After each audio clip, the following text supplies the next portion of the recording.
വാഴക്കുന്നം തിരുമേനിയുടെ ഒരു ശിഷ്യനാണ് ഇപ്പോൾ വേദിയിലേക്ക് എത്തിച്ചേരാൻ പോകുന്നത്. അദ്ദേഹത്തിന് ഇപ്പോൾ വരാൻ പോകുന്ന ആളുടെ ഒരു ഭാഗ്യം എന്താണെന്ന് ചോദിച്ചു കഴിഞ്ഞാൽ A.T. കോവൂർ എന്ന് പറയുന്ന ഒരു ഹിപ്നോട്ടിസം ത്തിൻ്റെ ഒരു മാസ്റ്ററോ ആണ്. അദ്ദേഹത്തിൻ്റെ ശിഷ്യനാണ്, അതുപോലെ വാഴക്കുന്നം തിരുമേനിയുടെയും ശിഷ്യനാണ്. അപ്പോൾ ഈ വരുന്ന ആള് ഒരു വലിയ മാന്ത്രികനുമാണ്, അതുപോലെ തന്നെ അദ്ദേഹം ഒരു ഹിപ്നോട്ടിസ്റ്റുമാണ്. നമ്മുടെ പ്രിയപ്പെട്ട മലേത് സാറിനെ ഞാൻ വേദിയിലേക്ക് ക്ഷണിക്കുന്നു.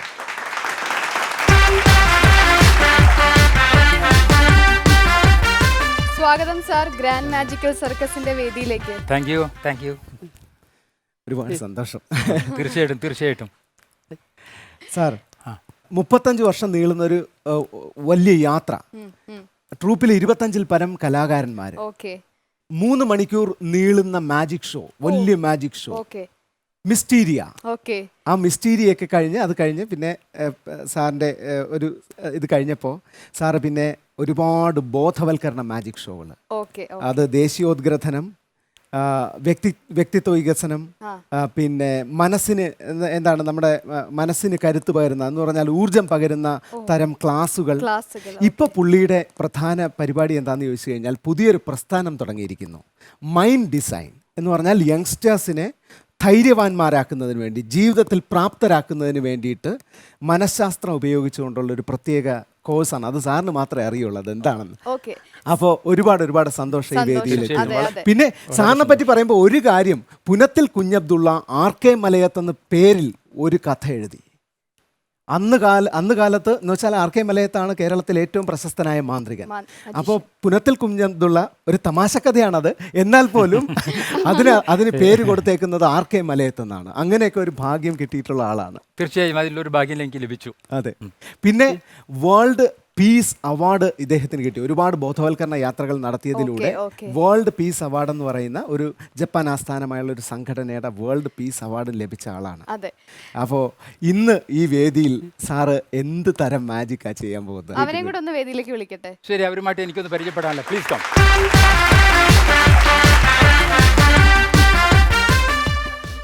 നമസ്കാരം കൃഷ്ണപ്രഭ. നമസ്കാരം ലക്ഷ്മി. സന്തോഷമുണ്ട് നിങ്ങളോടൊപ്പം ഈ ഒരു വേദി പങ്കിടാൻ സാധിച്ചതിൽ. മാജിക്കിൽ വളരെ താല്പര്യമാണെന്ന് മനസ്സിലാക്കുന്നു. പക്ഷേ എനിക്ക് നിങ്ങളെ കാണുന്ന സമയത്ത് നിങ്ങൾ രണ്ടുപേരും ഞാനും കൂടി ചേർന്ന് ഇവിടെ 3 പേരാണ് ഇതിൽ പാർട്ടിസിപ്പേറ്റ് ചെയ്യുന്നത്. ഞാൻ നിങ്ങൾക്ക് പരിചയപ്പെടുത്തുന്നത് 3 തുവാലകളായിരിക്കും. ഈ തുവാലകൾ അതിൻ്റെ നിറം വെച്ചുകൊണ്ട് അതിന് ഒരു പ്രതീകമുണ്ട്, പ്രതീകാത്മകമായിട്ടാണ് അവതരിപ്പിക്കുന്നത്. തുവാലകളുടെ നിറം വ്യത്യസ്തമാണ്, തിരിച്ചറിയാനുള്ള സൗകര്യത്തിന് വേണ്ടി. ചുവപ്പുണ്ട്, മഞ്ഞയുണ്ട്, പച്ചയുണ്ട്. ഇത് 3ഉം സൂചിപ്പിക്കുന്നത് നമ്മുടെ മനസ്സിലുള്ളതായ ചീത്ത വികാരങ്ങളെക്കുറിച്ചാണ്. ഉദാഹരണത്തിന് ചീത്ത വികാരം ആങ്കർ, ദേഷ്യം, കോപം വരിക, കോപത്തെ സൂചിപ്പിക്കുന്നു. ഇത് മഞ്ഞ ജലസി, അസൂയ, റിവെഞ്ച്, പ്രതികാരം. ഇങ്ങനെ 3 ചീത്ത വികാരങ്ങൾ സൂചിപ്പിക്കുന്നതാണിത്. ഈ 3 ഏതിനോടാണ് താല്പര്യം?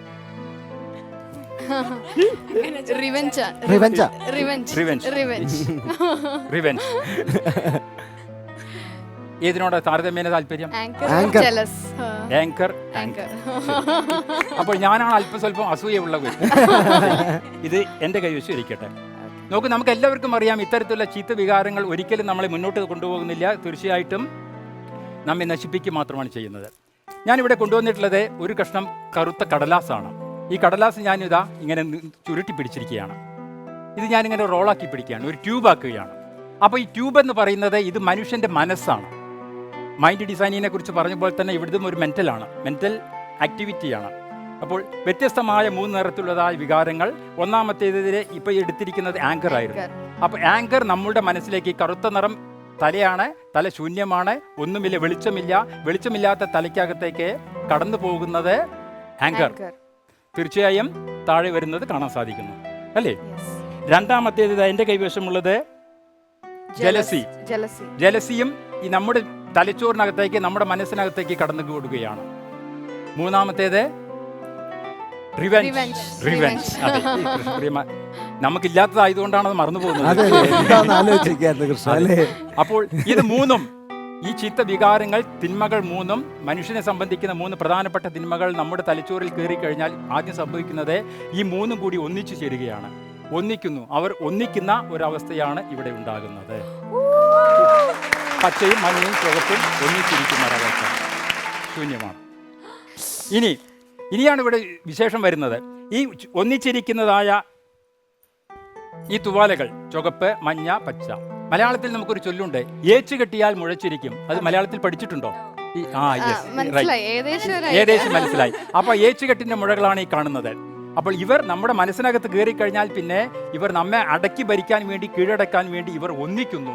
ഏച്ചുകെട്ട് ഇല്ലാതെ തന്നെ ഒന്നിക്കുന്ന ഒരു അവസ്ഥയിലേക്ക് എത്തിച്ചേരുന്നു. അപ്പോൾ ഇനി എന്ത് ചെയ്യണം എന്ന് ആലോചിച്ച് നോക്കൂ ലക്ഷ്മി. അതോടൊപ്പം തന്നെ കൃഷ്ണപ്രിയ ആലോചിച്ച് നോക്കി എന്ത് ചെയ്യണം. ഈ തിന്മകളുമായിട്ട് നമ്മൾ പോകണോ? തിന്മകൾ നമ്മുടെ തലയിൽ, നമ്മുടെ മനസ്സിൽ അടക്കി വാഴുകയാണ് ചെയ്യുന്നത്. അപ്പോൾ തിന്മകളെ നിർമ്മാർജ്ജനം ചെയ്യണം. ഇതാണ് നമ്മൾ ചെയ്യേണ്ടുന്നത്. അതിന് നമുക്ക് വീണ്ടും എന്ത് ചെയ്യാൻ സാധിക്കും?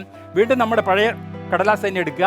നമ്മുടെ മനസ്സിലേക്ക് ഈ കാണുന്ന തിന്മകളുടെ സങ്കലനം ഇതിനകത്തേക്ക് തന്നെ തള്ളിവിടുന്നു.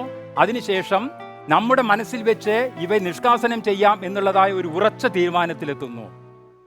സ്റ്റേൺ ഡിസിഷൻ, അതാണ് will power, goal setting, self confidence. ഇതൊക്കെ ആർജിക്കാൻ വേണ്ടി നമ്മൾ ഉറച്ച തീരുമാനത്തിലെത്തുന്നു. ഈ നിറങ്ങളെ നമ്മൾ ഡിസ്കാർഡ് ചെയ്യുകയാണ്, തള്ളിക്കളയുകയാണ്.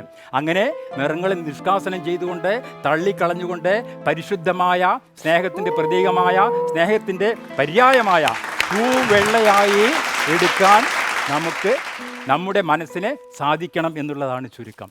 അപ്പോൾ നമുക്കെല്ലാവർക്കും അതിന് സാധ്യമാകട്ടെ. നിങ്ങൾ ഈ വേദിയിൽ വന്ന് അതിനു വേണ്ടുന്ന പ്രേരണ നമ്മുടെ പ്രേക്ഷകർക്ക് നൽകിയതിൽ എന്തെന്നില്ലാത്ത സന്തോഷം കൃഷ്ണപ്രഭയോടും ലക്ഷ്മിയോടും ഞാൻ പ്രകടിപ്പിക്കുകയാണ്. Thank you. എല്ലാവരും ചേർന്ന് ഒരു വലിയ കൈയടി. Magician R K മലയൻ.